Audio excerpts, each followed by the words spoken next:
Om Shri Ganeshaya Namaha. Om Shri Saraswatyai Namaha.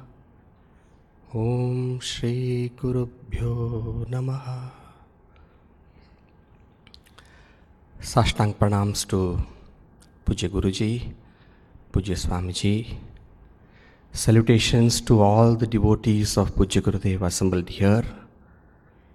And even before I start, special gratitude to all of you. And I say that with my full heart on behalf of Swamiji and all the trustees of Chinmaya Vishwavidyapeeth for the marvelous support the entire Chinmaya family around the globe have been offering Chinmaya University. I think from my hand, a clap.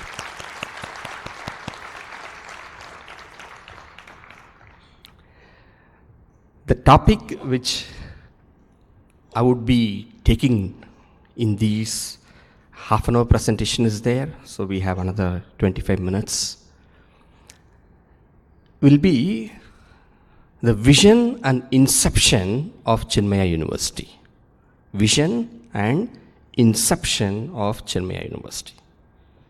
Now, suppose I ask this question.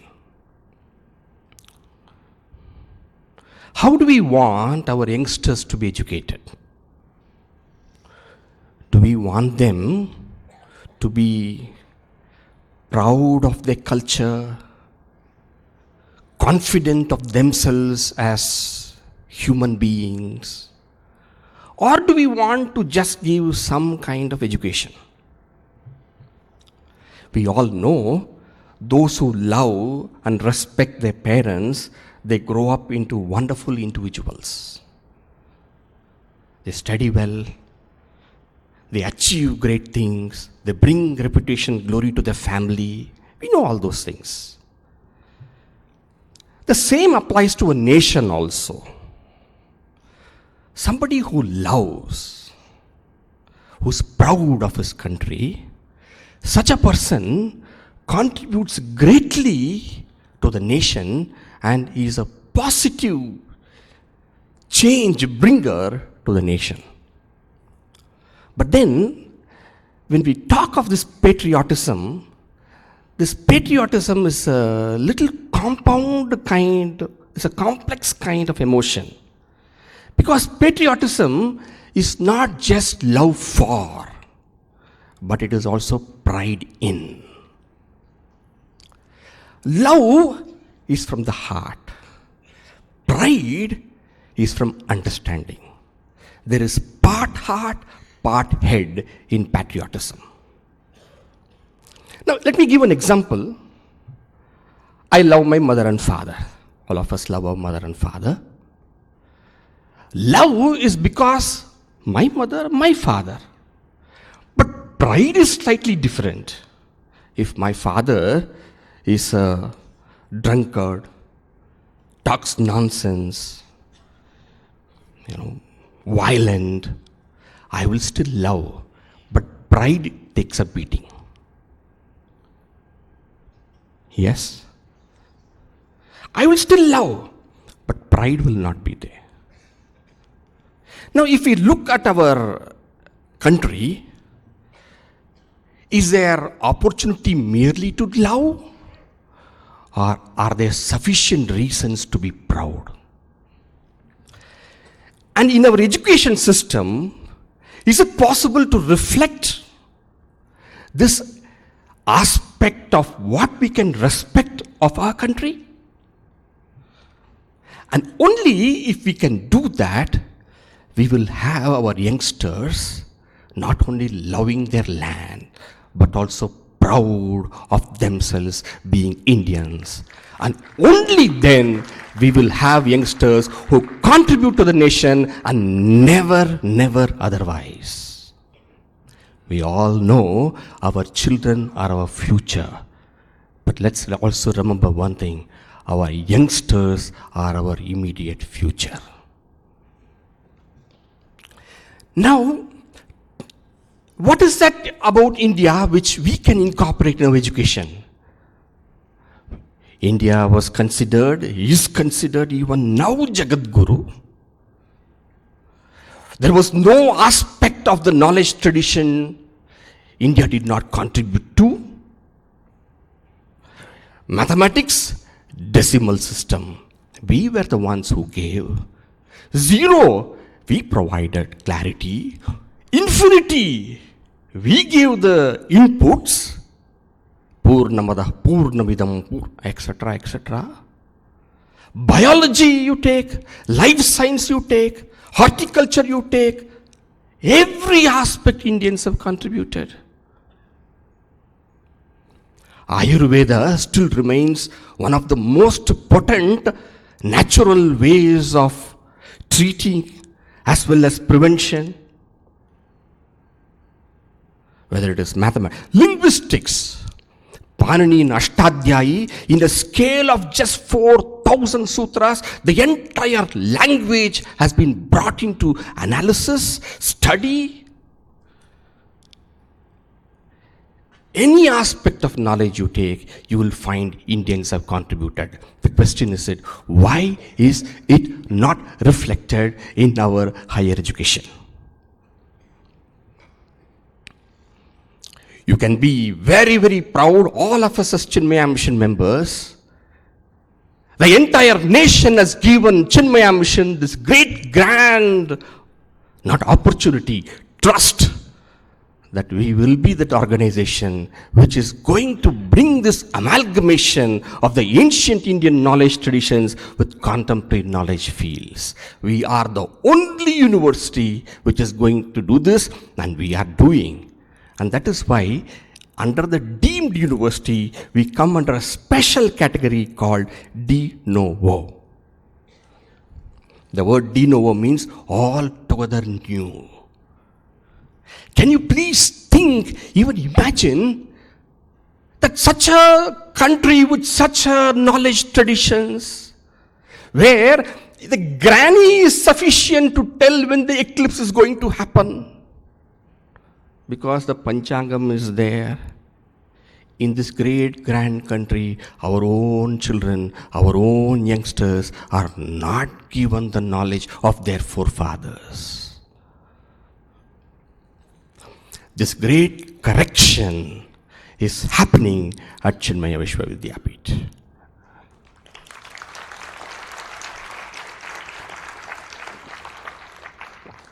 One more point. Is knowledge merely information, something to fill the intellect with? Is that sufficient for life? Even great people crumble in front of challenges of life. Is it not? Difficulties can make anybody lose balance. Arjuna in the battlefield could not stand. He was wilting because of confusion. When Sri Krishna gave the knowledge, a different kind of knowledge. Not the knowledge he just studied with Dronacharya, but a different way, a different thing which adds completion. The Upanishads state, Dve vidye veditavye, para cha eva apara cha. Inputs for living are very important. But if we don't have inputs for life, where is the living? Great knowledge, but a single sorrow. We find the youngster committing some terrible things, bringing pain to all. Is that knowledge? In Chinmaya University, true to the term Chinmaya, we bring in Chinmaya. That knowledge which makes knowledge complete. How do we do it? A very, very beautiful way of majors, minors, electives, life immersion courses such as meditation, seva. So bringing this whole great, wonderful combination which can make knowledge holistic, Chinmaya Vishwavidyapeeth is engaged in a life-transforming process for hundreds of children now and thousands of children who are going to come to the future, in the future. What we are doing at Chinmaya Vishwavidyapeeth is this: what we did not receive from our education, we plan to bequeath to our youngsters. This is a very sacred thing. It is man-making education. And Pujya Gurudev said, art of man-making. And very, very nice. Today we see so many presentations of education and all the fields. One thought came to my mind: from LKG to PhD.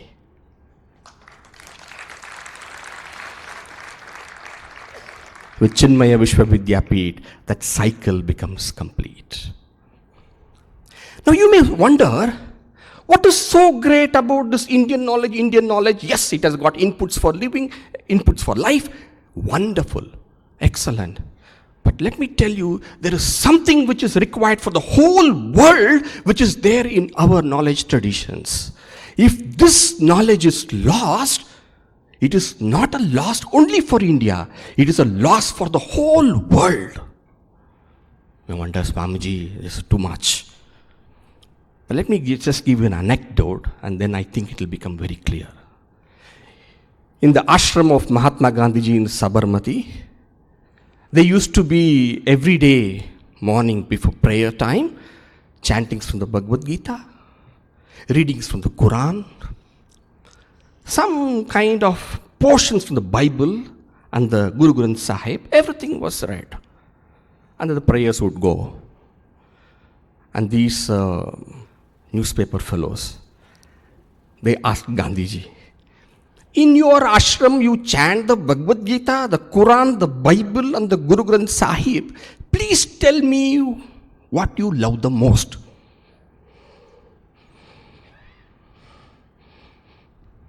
Gandhiji, he was a man of truth. He kept quiet for a moment and then he answered, you have a mother, she has a mother, he has a mother, she also has got a mother, I have a mother. Which mother will I love the most? But even as I love my mother the most, I know how much you love your mother, how much she loves her mother, how much he loves her mother.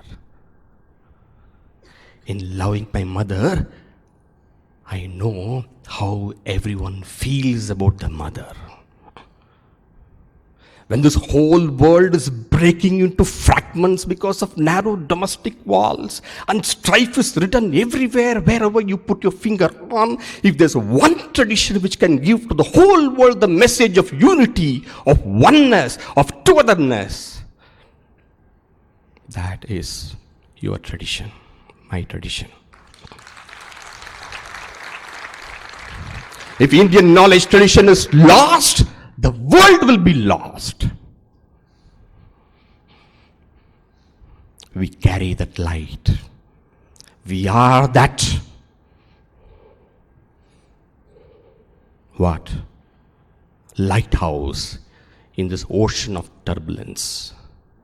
Let's all come together to make this happen. Chinmaya University. And this is not, Chinmaya University is not some Swami Swarupananji or Pujya Guruji or few of us taught Chinmaya University.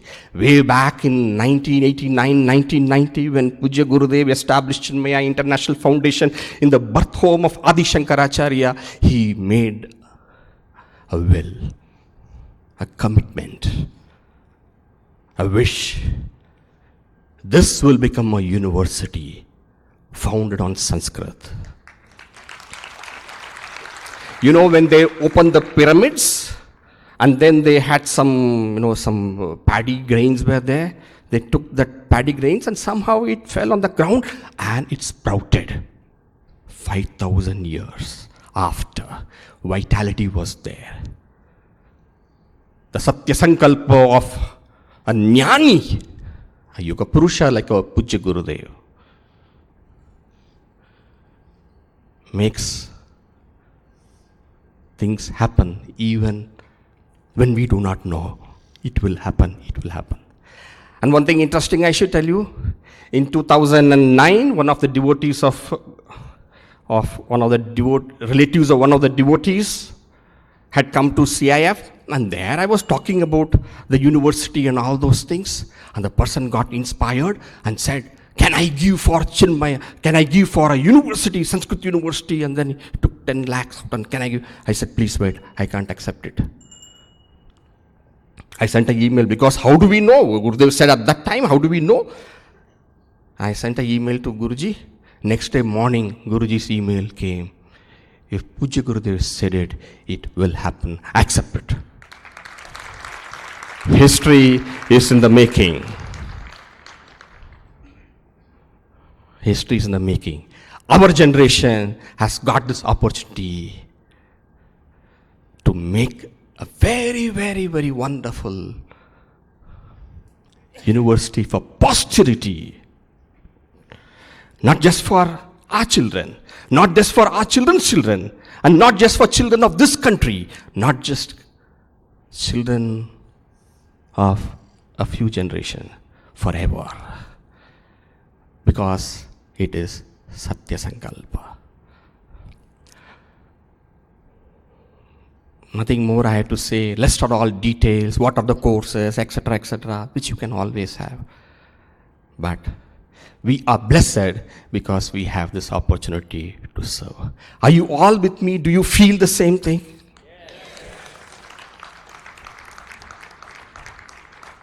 When Sri Rama is there to guide, when Hanumanji is there to lead, what is required further? A Vanara Sena. We are. Thank you.